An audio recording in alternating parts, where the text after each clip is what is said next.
Welcome to the Steroids Podcast with your host, Dan the Bodybuilder from Thailand. Boom! Boom! Let's get started here. Welcome back to the Steroids Podcast. Dan the Bodybuilder in Thailand here, speaking to you from California. I'm going to be going to Belarus on Tuesday. So Belarus is Eastern Europe, Northeastern Europe. Closest ally is Russia.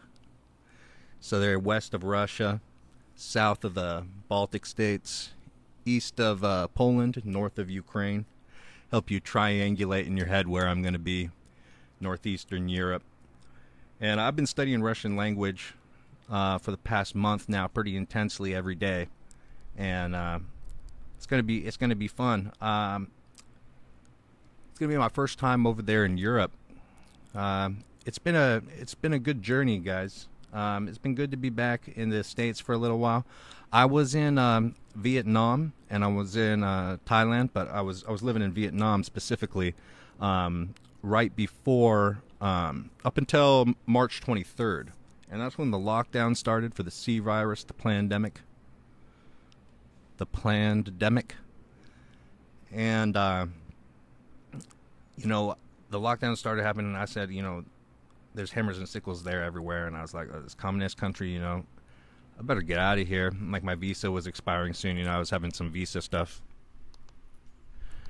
happening, and I thought, it's probably a good time to go back to the States and visit family for a month, wait till this blows over, and then, go back out. And little did I know, what would happen once I got back to the States. So that was a surprise because, I was worried about a lockdown and in a communist country. But when I got back to the States, I was thinking they can't do stuff like that there. And like the people, like, we're above that. Like, we make our own choices, like we don't have the government decide, if we're going to get sick or not. We have freedoms in the U.S. So I was thinking, like, yeah, this would be a good place to go until this blows over. Man, was I surprised, within a week or two of getting back to the San Francisco Bay Area. I mean, when I drove home from the airport, the highway, which is like 6 lanes per side, was empty. So I was like, this is weird, because it's usually very busy. And yeah, all this stuff kept on accelerating, getting worse and worse, and I've been here ever since. That's the story. But I'll be going to Belarus on Tuesday,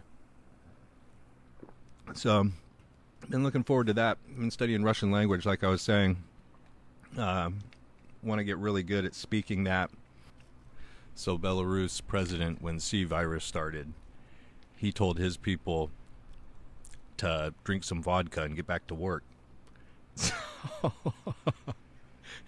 So they have open borders.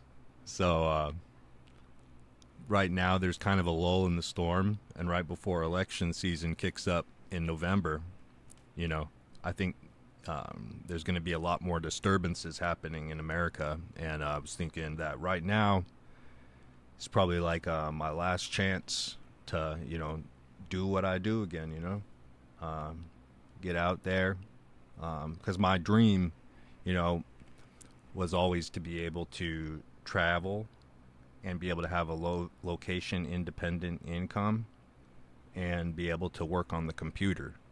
So when I was in university my last year, before I was studying psychology, I got a psychology degree there, but my last year I was, became determined about that goal. That's what I was going to do. And I wasn't going to do working in like as a psychologist person, or like going to more school or something. I decided no, just going to do the bachelor's degree, and then start working online. And so I read The 4-Hour Work Week by Tim Ferriss. And, eventually I, figured out what affiliate marketing was, and, started my first website, kratomhappy.com. And it was affiliate marketing for Kratom website. And after I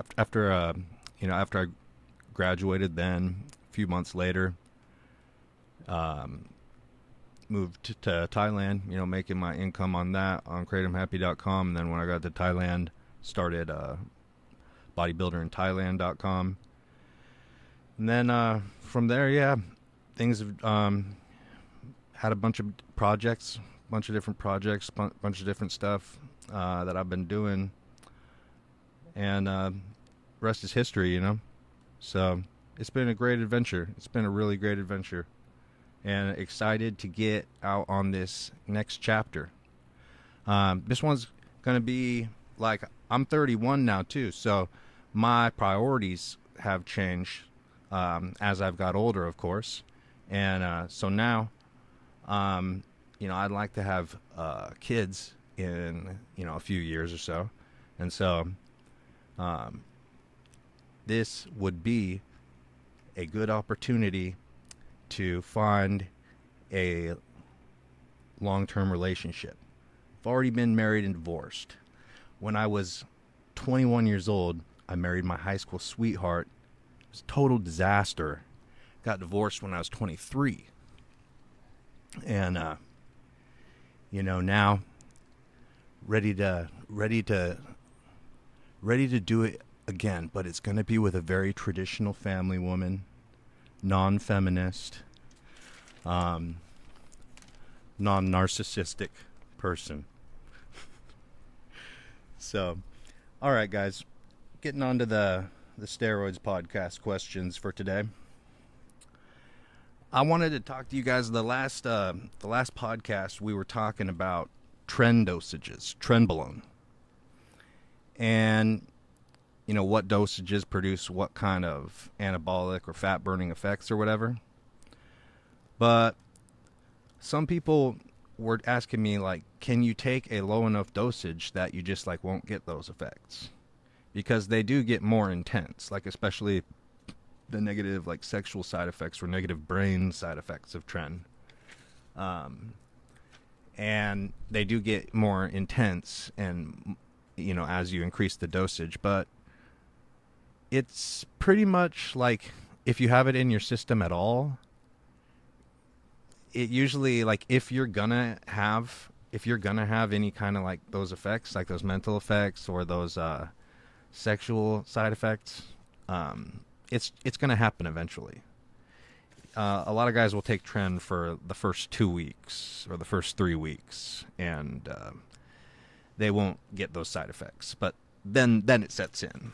So a lot of times they'll be taking Tren and they'll be noticing the gains over the first month or something, and they're like, wow, I'm immune to the side effects of Tren. Most everybody thinks that. I thought that too during my first cycle with Tren, but then after a while you realize that Tren's just screwing with your head. And so you're saying stuff like that. A lot of guys, especially with the sexual dysfunction too, it's it won't kick in for maybe a month, and maybe the first 2 weeks it'll be the opposite. They're walking around with a boner all day, and very horny mentally. But then it's boop, flick of the switch, and then as my friend in Thailand said, bro, I chemically castrated myself.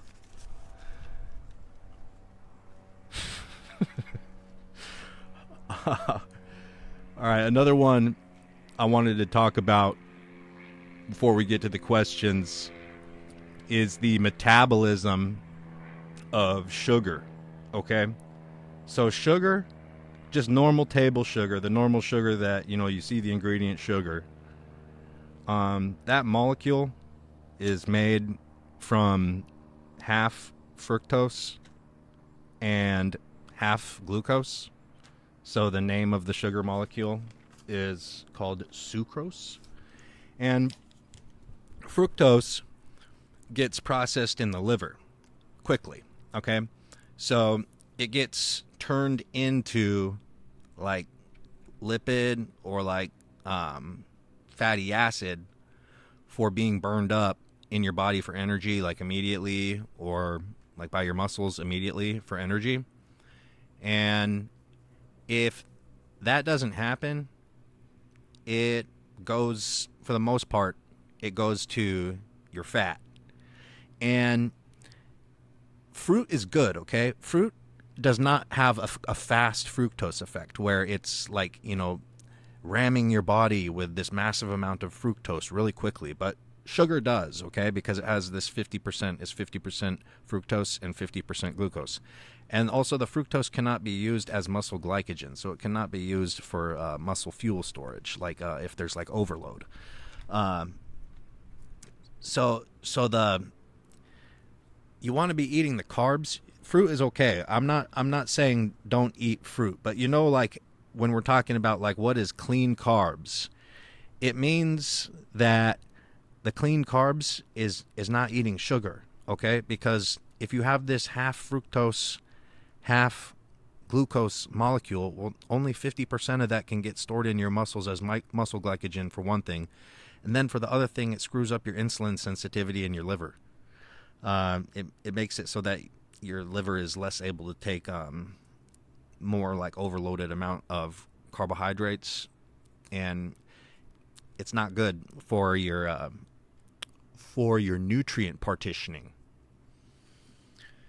So that's why we talk about the Haribo gummy bears sometimes, because those are made by with glucose syrup instead of sugar. Like Smarties or Sweet Tarts are also candies that are made with dextrose. A lot of times is dextrose is the main ingredient in that, which is processed in the body as glucose. It's similarly to glucose, is fully available for causing insulin to be released and then being stored in muscles as glycogen. So that's why I talk about those for the post-workout, like within 15 minutes of finishing the workout. And the reason that you want to have some kind of like insulin event quickly after your workout is, as long as you're not eating like a ketogenic diet or something, is that during your workout you're creating more cortisol, which is the opposite of anabolic steroids, than any other time during the day. And you want to cut that off as soon as possible, because cortisol is the breakdown hormone, okay? Anabolic steroids are the build-up hormone. And so cortisol has the effect of neutralizing or making your steroids not work as good. So you want to, like, when we're talking about like building muscle and like optimizing things and nutrient partitioning, you want to cut off that cortisol as quickly as possible, okay? So this is another reason why, too, that you want to use not normal sugar. You want to, when you're doing this, because the normal sugar, fructose, it doesn't cause the pancreas to release insulin, okay? Only the glucose does. So if you're eating sugar, you're only getting, the insulin is what immediately cuts off the cortisol. When insulin levels rise, cortisol goes down, done, instantly, okay? So that's why you want that like insulin event right there. And so if you only, if you're only getting the insulin event from half the molecule, what the hell is that? Okay, and then the other stuff, the other part of it is, it's not necessary. You want to optimize that. So insulin sensitivity is a pretty big deal, guys, for the nutrient partitioning. And this tip that I'm talking to you about right now with the post-workout thing, this is super important. This is something that will change the game for you. So the other thing is, do not weight train fasted, okay? You have to at least have a scoop of whey protein in you, okay? Because if you weight train fasted, your cortisol will be going insane. And anyways, the cortisol neutralizes your steroids, okay? And so this is the same thing. This is the reason that, at the end of the workout, you got to get this insulin spike and do it quickly, like bam. like within like 15 minutes, 10 minutes, 0 minutes. When you walk outside the gym, you start doing this right then. You can have like a whey protein with it too, but it's having some kind of dextrose or glucose, but not, if possible, not just a normal sugar, because that is going to be with the half fructose, which does not produce the insulin event, which is the reason that you're doing it. And then it's going to be half glucose. So you're going to, from the same amount of calories, you're only getting, half the help that you want. And fructose is not really, a great muscle building type of muscle building contributing or strength buildup contributing type of carbohydrate. But I want to also say that, though, guys, that fructose is a good carbohydrate for immediate energy. So, like, obviously, a lot of you guys know that eating fruit helps you feel energy. Yeah, it's good, to have fructose, eat it for energy. But it doesn't store well. It doesn't store well in the body, okay?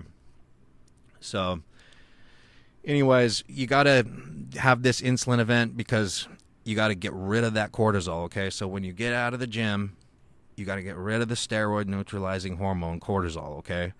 And the way that you do this is you make your insulin go up, okay? And it has an effect where it just zaps the cortisol. It just turns it off. It's done, okay?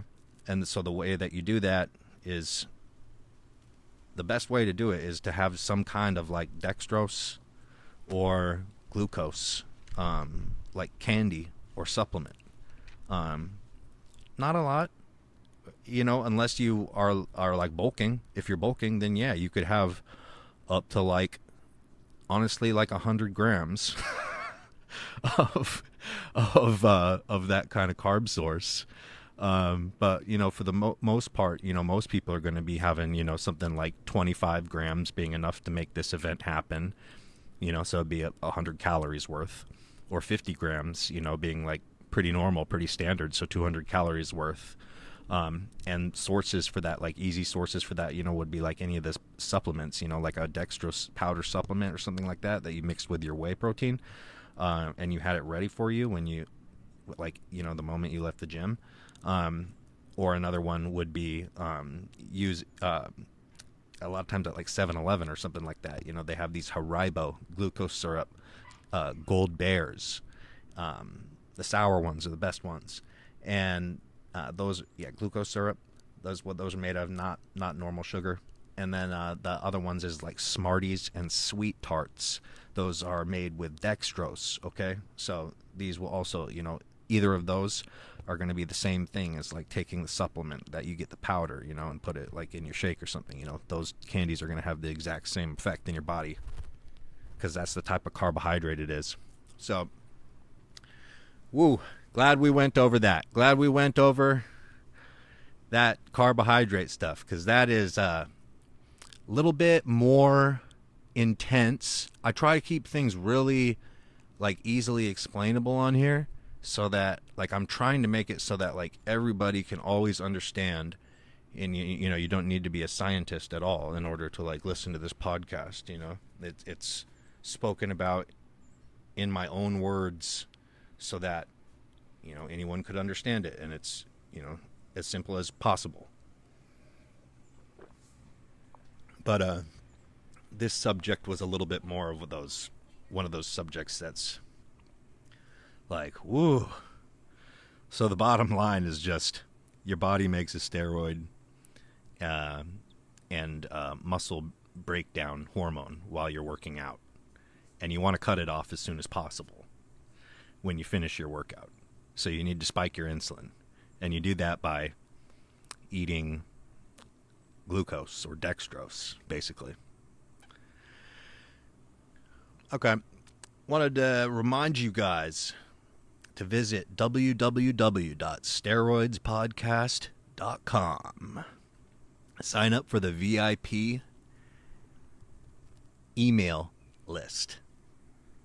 And then I will have your first name and your email address so that Next time the social media bastards come through and delete me off of YouTube, delete me off of Apple Podcasts, delete me off of Spotify, delete me off of SoundCloud, delete me off of Google Podcasts, that I'll be able to have your email address and we won't be disconnected.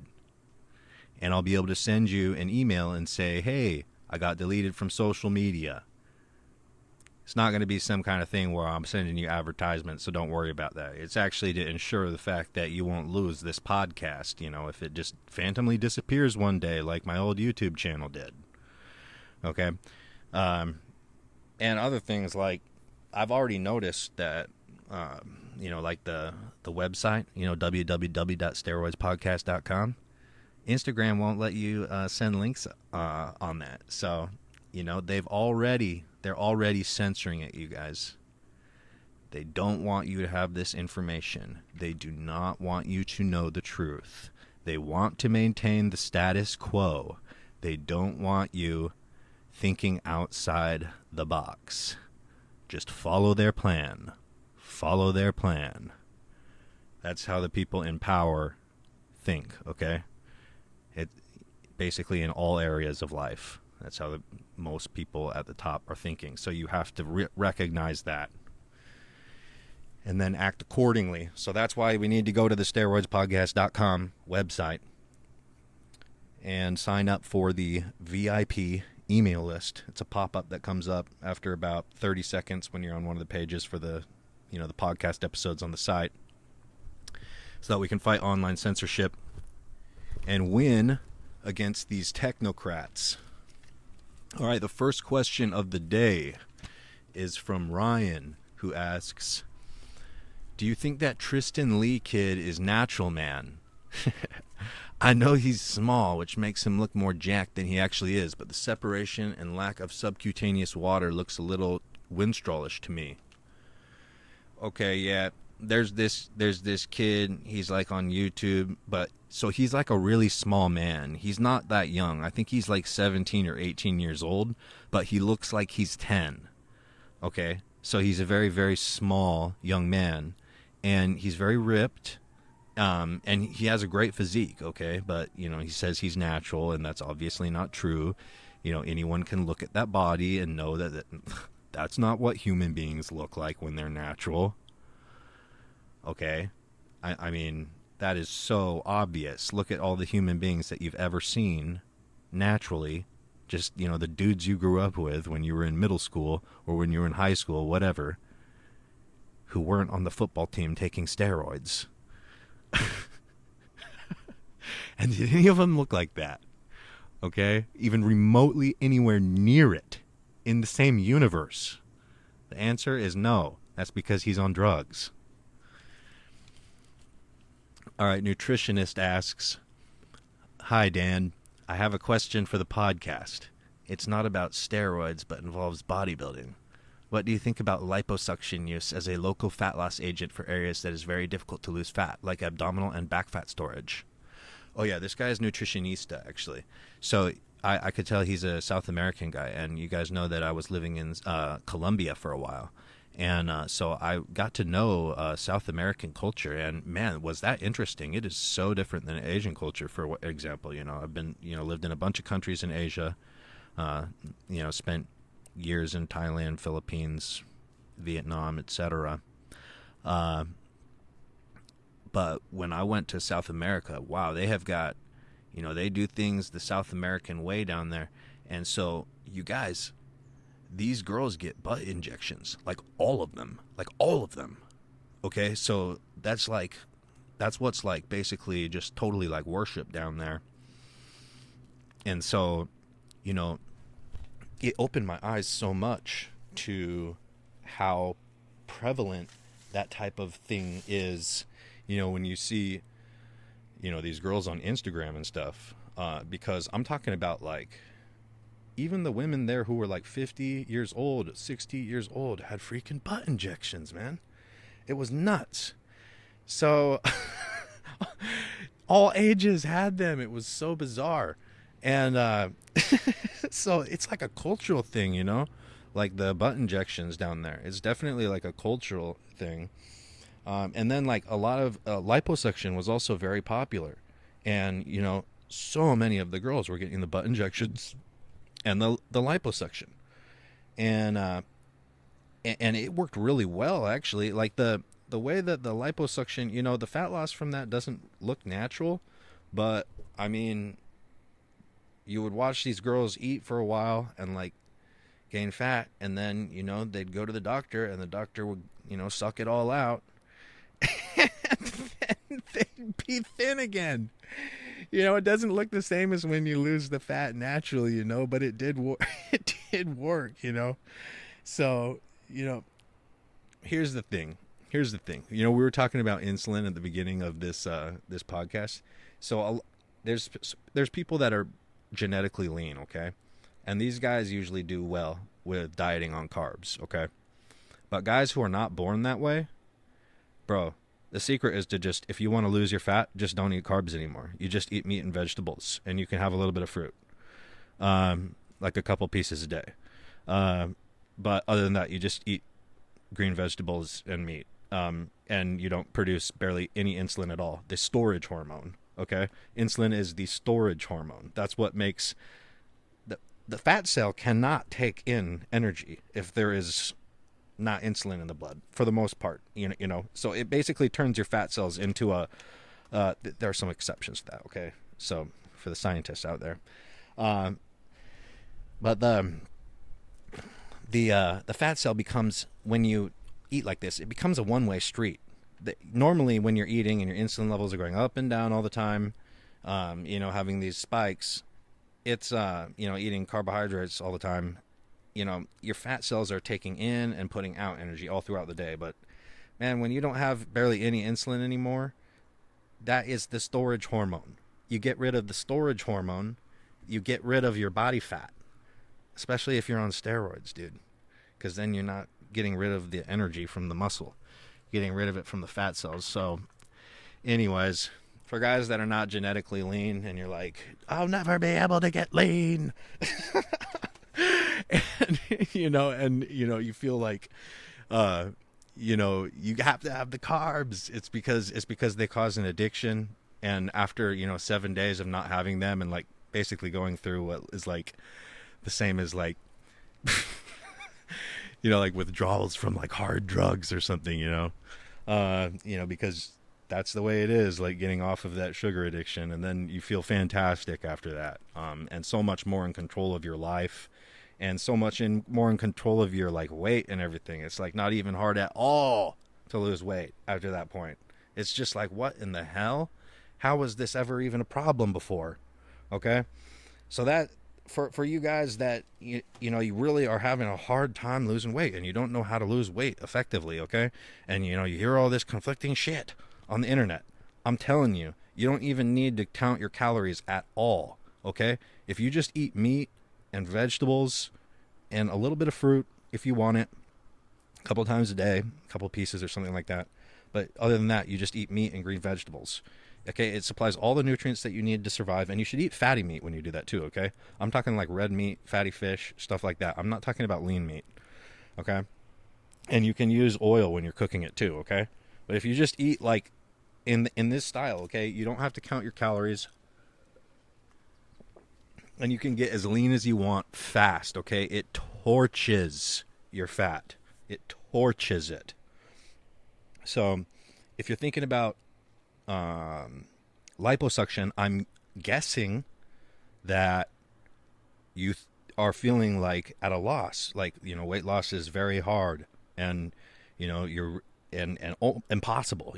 What is being tried is not working, and it seems like there's something is not working, something is missing, some piece of information is missing. The answer is that you've got to eliminate the storage hormone, insulin. Okay, there's still a small, for you scientists, there's still a small bit of insulin that is released from protein, but it's not enough. When you're on steroids, it's not enough to make the fat cells not take any of the energy instead of the muscles instead from what you're eating.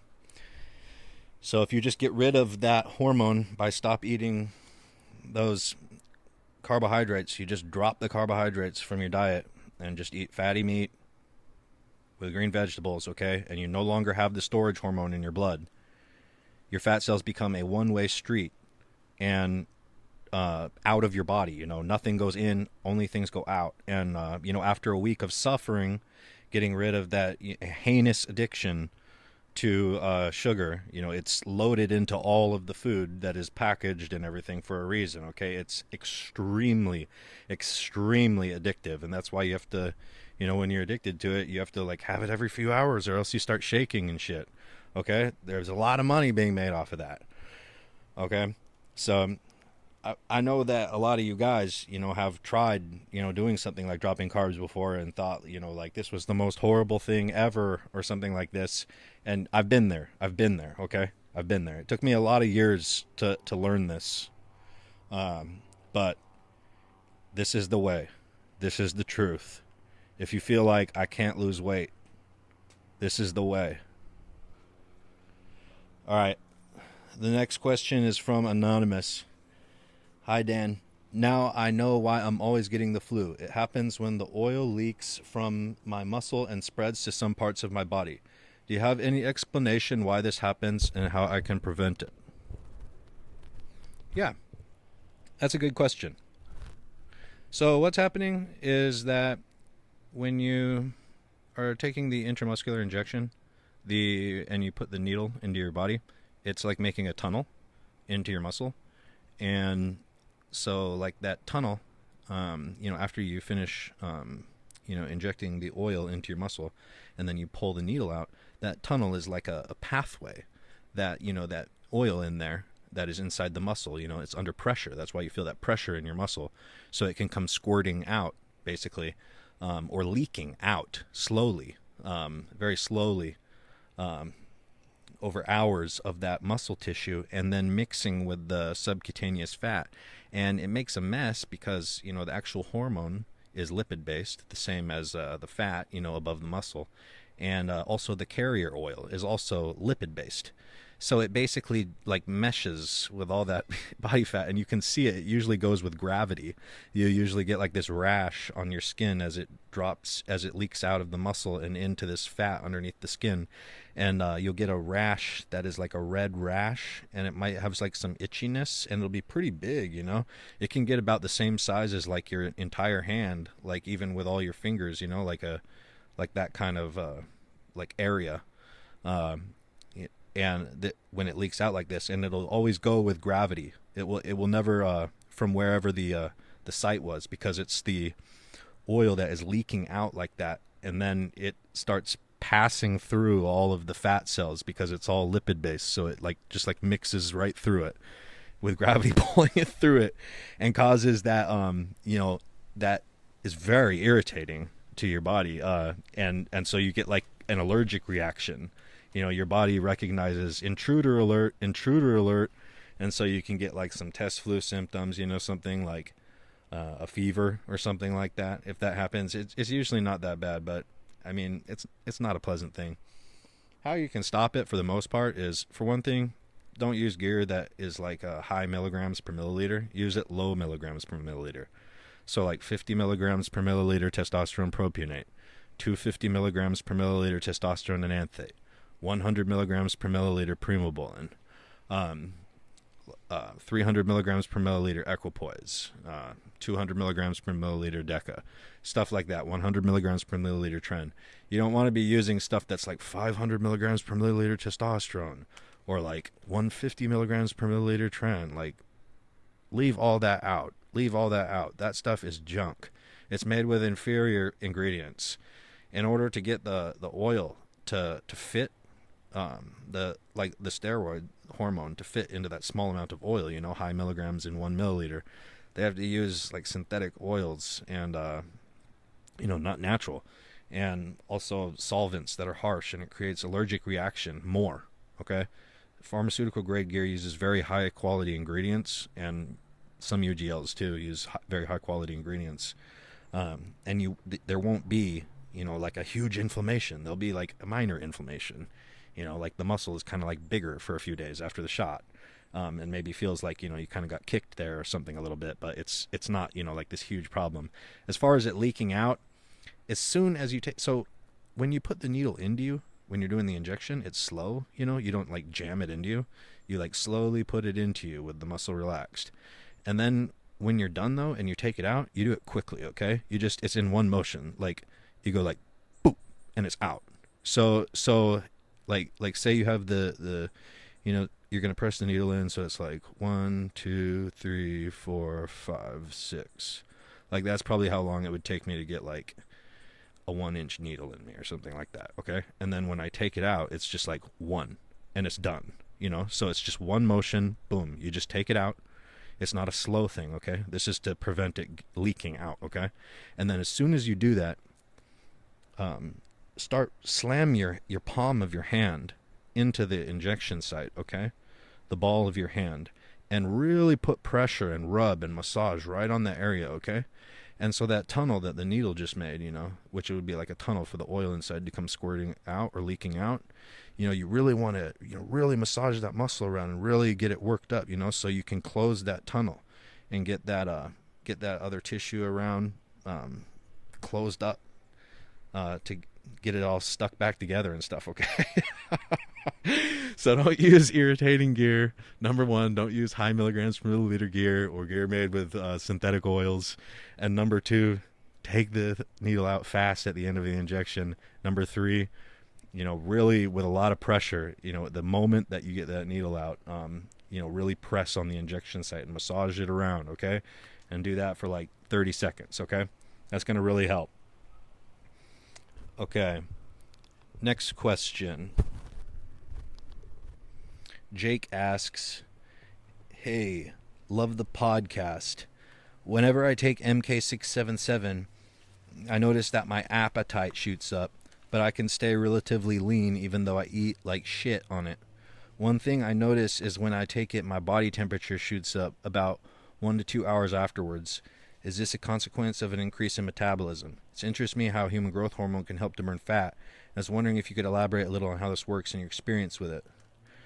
Yeah, so MK677 is a growth hormone secretagogue.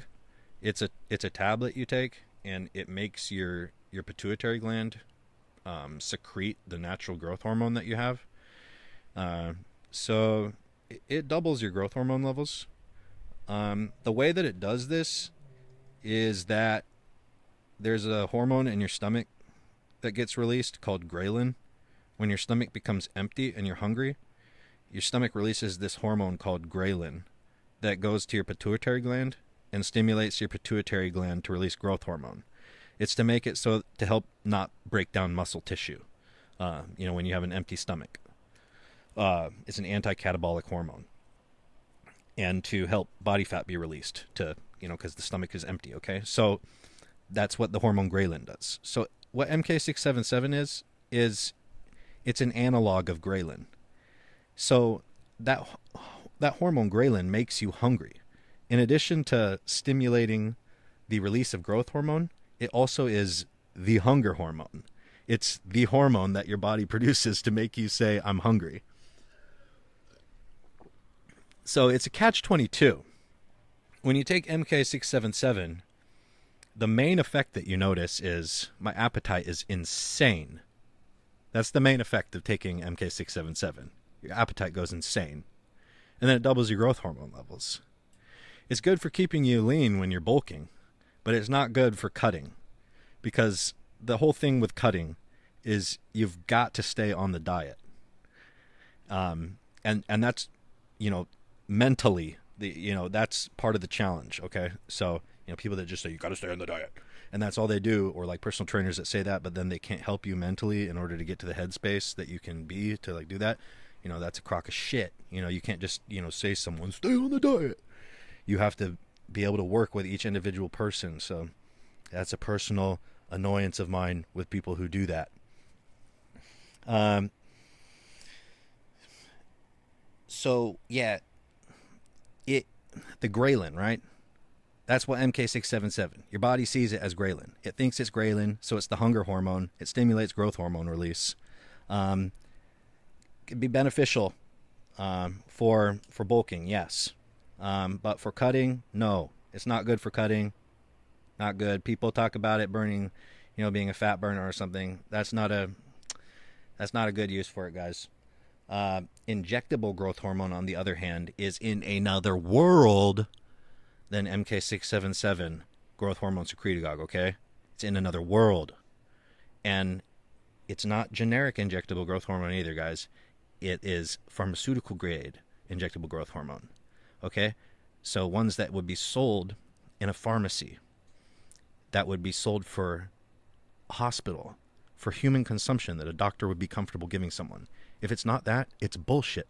No matter what the tests say, no matter what the reviews say, I'm not saying this to tell you, like, make you disappointed. I'm saying this to save you. I'm saying this to save you. Save you from wasting your money. Because that generic stuff is still a significant cost, okay? But it's dog shit. You don't want to put that stuff in you. You don't want to put that crap in you. And it doesn't burn fat, okay?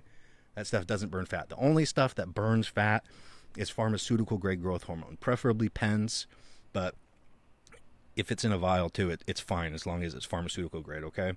So there's a USA one that is popular, Zomactin brand. There's Pfizer Genotropin. There's Novo Nordisk Norditropin. There's Zerendip in Mexico. And there's Humatrope. Humatrope is a pharmaceutical grade growth hormone. There's Sizin. There's Serostim. There's Omnitrope. There's Gintropin in a box with all Russian writing, no English. And there's Ansimone, which has some Chinese and English writing on it. But that's Chinese mainland pharmaceutical grade growth hormone. You know, if it's not one of those, I would be I could have missed a couple there, but those were the main brands that are available.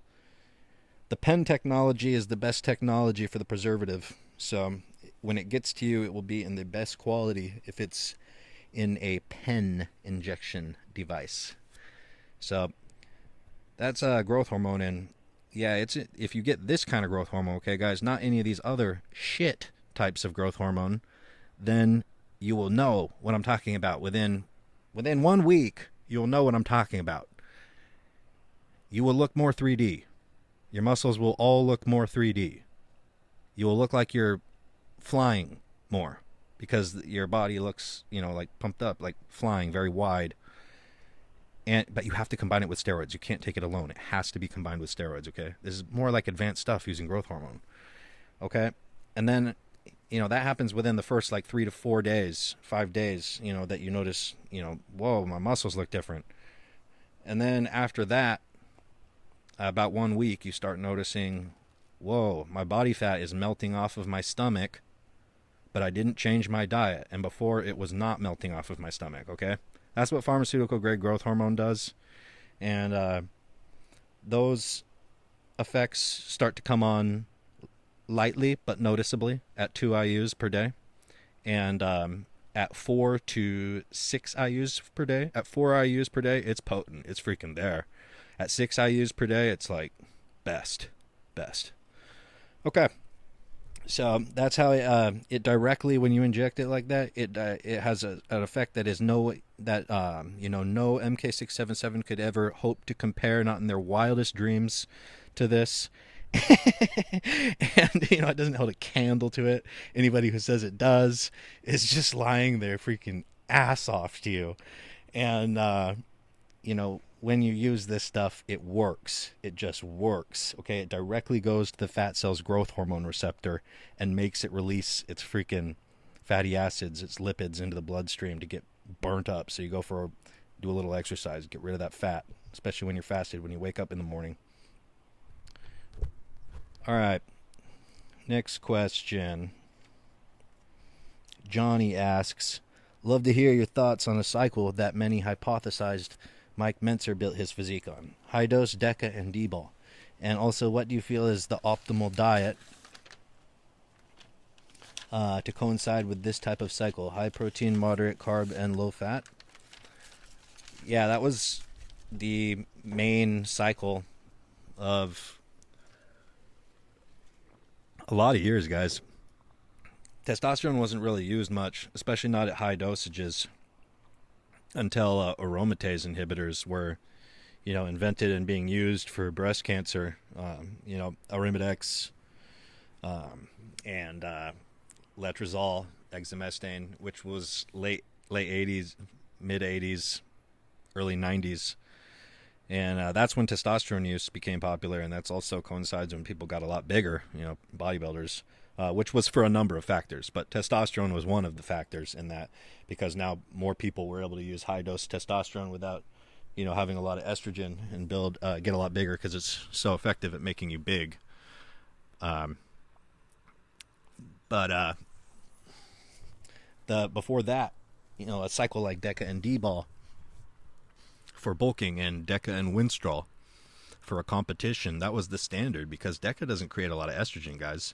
So if people had any kind of and Deca only, like without testosterone, usually doesn't cause sexual dysfunction, or like Deca and Dbol or Deca and winstrol, it doesn't usually cause sexual dysfunction. There's a mixing when testosterone and Deca are mixed together. It usually causes some sexual dysfunction that needs to be corrected with something like pramipexole or cabergoline, Deca dick, similar to Tren dick.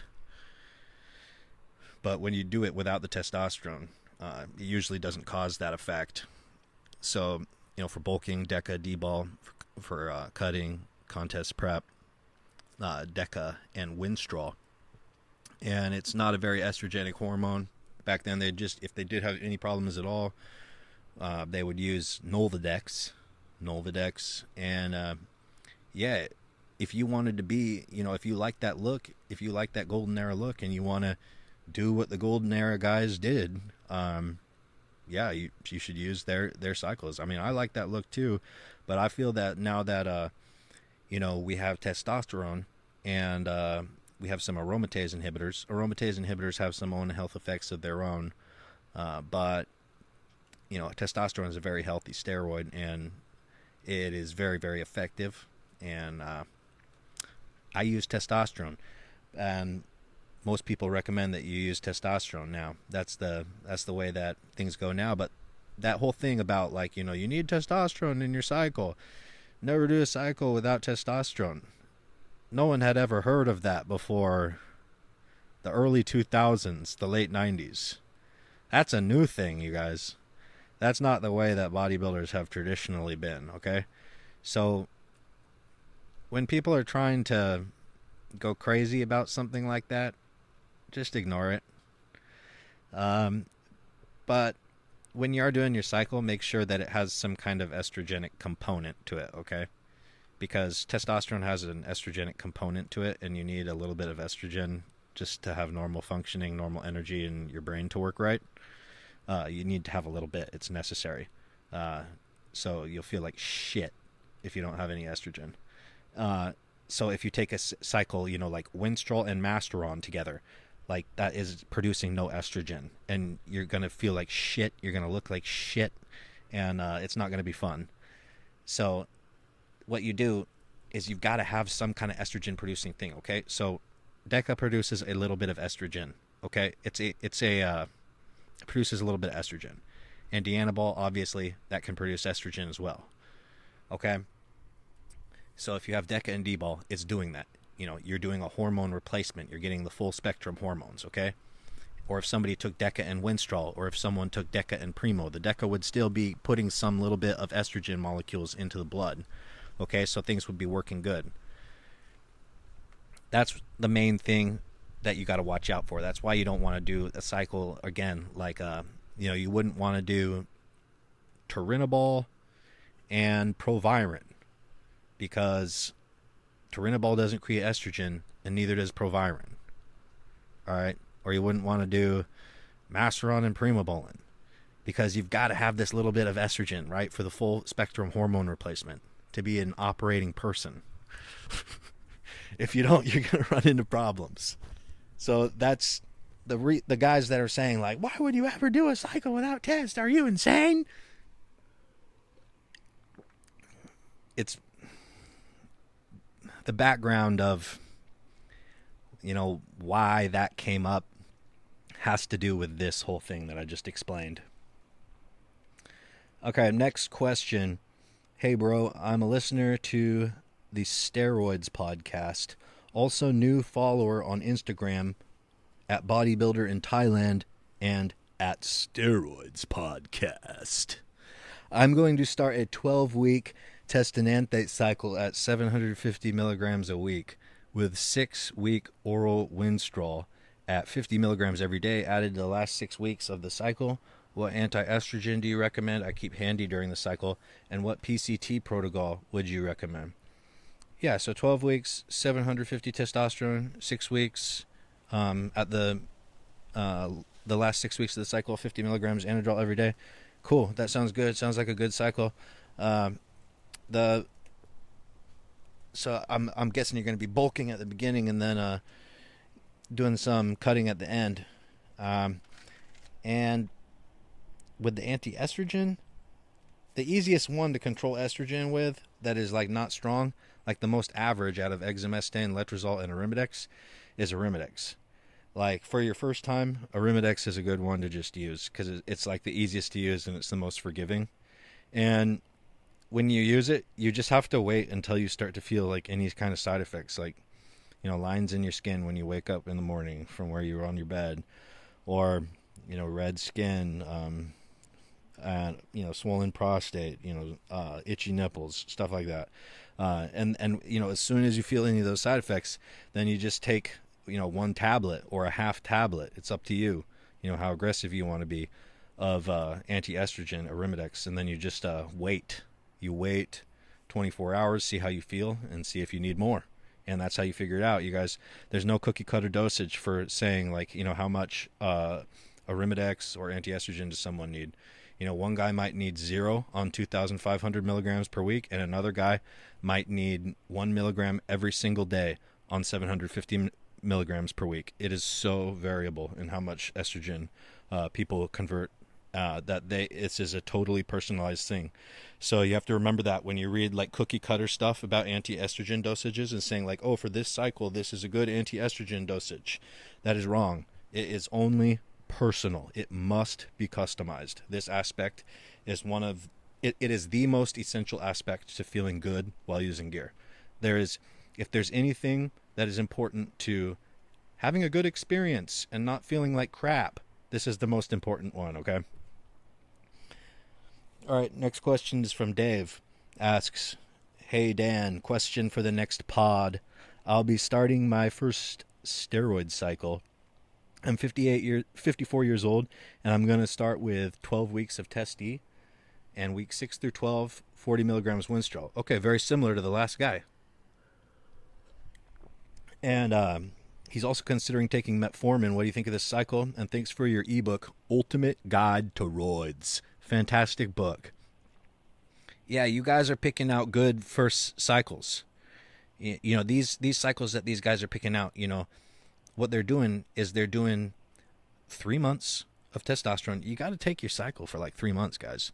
You know, for you guys that want to maybe do it for shorter because for whatever reason, the actual tissue is not going to set in really like at all unless you reach like 12 weeks, you know, 3 months. Like, other than that, the gains are going to be way too transient, where you get off cycle and it's like, it's not fun. So these guys have good ideas about these cycles, 12-week cycle and 6 weeks of an oral with it. And also, if you notice the oral that these guys are picking, they're picking winstrol. That's a good oral to do on your first cycle because you want your cycle to not be like this really complicated thing. And winstrol makes no female hormones. Handling the female hormones is the most important part of feeling good while using gear. And if it's going to be really difficult and like this huge pain in the ass or like nearly impossible, you know, it's such a struggle to be controlling the female hormones, it's really going to rain on the parade of your first cycle and make it so much more difficult, frustrating, and so much more like a roller coaster. So when you're just you know, getting introduced to this like this, you know, these guys are picking these orals that they're pairing with they're pairing it with the testosterone, and these orals don't produce any female hormones. Winstrol, okay? There's a few different orals And orals make a big difference too. They're more like bang and have like a really noticeable effect, where their testosterone, especially like long-acting testosterone enanthate, is more of a gradual thing, okay? So it can be like exciting to use an oral steroid because of that. Yeah, there's a few other ones, orals, that don't turn into any female hormones. Like you have Dbol, Anavar, winstrol, of course. Superdrol is another one. But then you have ones like Dbol that turn into estrogen. A few other ones that turn into estrogen too. A lot of guys, thinking like, oh, I should take Dbol for my first cycle. That's going to be a lot more difficult than taking one that does not. Dbol does make you big and it makes you strong, okay? But it's also a mess for a lot of guys. For some guys it's not, but for a lot of guys it's a watery female hormone mess. So it's hard to control. It's very powerful, but it's very hard to control. For your first cycle, having things go smooth, but still being powerful enough to make you be like, wow, I'm on gear now. Something like winstrol, Dbol, Anavar, or even Anadrol at about 50 milligrams per day, 40, 50 milligrams, 60 milligrams per day, with 750 testosterone per week. I mean, without a lot of side effects and with not having to be going wild, trying to control everything, that's going to be enough to, really make a difference in your physique if you do that kind of thing. Oral for 6 weeks, testosterone for 6 weeks, and it'll do that without making you like use crazy more risky hormones that are going to be screwing you up, like I don't mean like screwing you up long term, but just being a roller coaster, being a pain in the butt. All right, next question, and this is the last question for the day. Patrick asks, hey man, first, great job. Love the podcast. I'm home now from eye surgery, and I already listened to everything. Wow. That's a lot, because we're up to like more than 36 hours total now. So I'm glad you were listening, taking an intensive learning in the hospital with your eye surgery. If I may have a question, can I start cycle if I already have a little gyno in right nipple? Almost no sensitive. If I start some light cycle like 500 milligrams testosterone per week and some SARMs like LGD and anastrozole and tamoxifen in hand, is it okay? Or is there some difference on cycle if I already have gyno? Thank you very much, and sorry for my English. I'm glad that you sent in your question, man.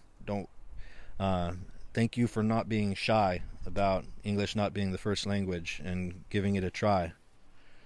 Because I can understand you perfectly.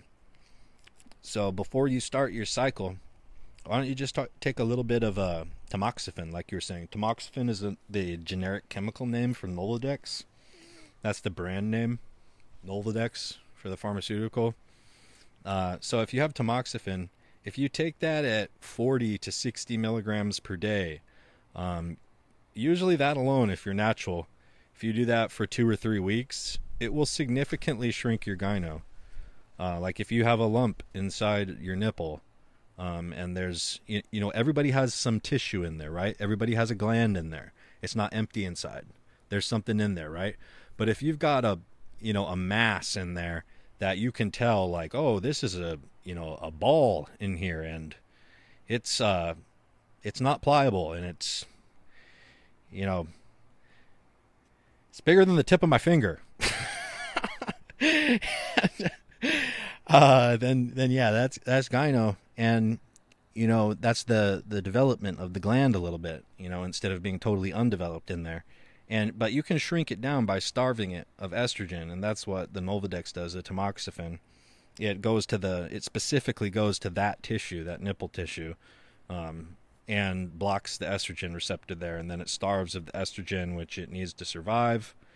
It's one of the reasons why women, when they take steroids, their breasts melt. Their breasts just die and just go away. Taking steroids for women directly attacks their breasts and destroys them. And it makes like a gyno-looking thing. It replaces the breast with like a gyno-looking chest thing. It's very odd. So before you take your cycle, because it's gonna, once you're on cycle, it's pretty hard if you get gyno to like shrink it, because you have high hormone levels in general, and just shrinking it doesn't work that good. But if you start, if you're off cycle, like if you're on a cruise, or if you take a break from a cycle, or if you're natural and you haven't done it yet, if you take Nolvadex, you start at 20 milligrams per day, and then most likely to get it to actually shrink, you're going to have to move up to 40 to 60 milligrams of Nolvadex tamoxifen per day. And once you're up on those levels, usually after 7 days, it will be significantly shrunk, and then you'll get some more shrinkage within a total of 2 to 3 weeks, and then you could go off of it, and then you could start your cycle without the gyno. Is it gonna mess up your cycle with 500 testosterone and some LGD if you've got a little bit of gyno already? Because that was your question. And the answer is no, it's not going to mess up your cycle, but I can tell you're worried about it. So I was giving you that advice just to help you not, have anxiety and run into problems on your cycle, and just to take care of it. But with what you have, and you say, you got a little bit of gyno in one of your nipples, if you notice anything, during your cycle, like if that area is in pain, or if it's burning, or if it's growing, what you need to do is you need to take tamoxifen, and you need to take the anastrozole together to make that stop immediately. But during your cycle, you should be regularly taking anastrozole or Arimidex. If you ever notice any just like barely irritation in the nipple, that would be every time you'd take an Arimidex. Every time you notice some you start to notice it. You'd be like, okay, time to take an Arimidex. And then if you were doing that and it was still bothering you, not going away, and you're doing this like every day or something now on your cycle, add in the tamoxifen. If you're really sensitive to gyno, or if you've got gyno already and you do not want it to grow, or if you wanted to just guarantee that there's no gyno at all, you could just take tamoxifen, Nolvadex, throughout the whole cycle, and then as well as that, try to manage the estrogen levels, the total body estrogen levels, at the same times with the anastrozole or Arimidex, but then just keeping the Nolvadex in constantly, to just always block that receptor, even if the nipple receptor of the estrogen, even if the levels are high. If you would like your questions to be answered on the Steroids podcast, go to steroidspodcast.com and leave a comment with your questions, or email or private message steroidspodcast@gmail.com or steroidspodcast on Instagram. Until next time.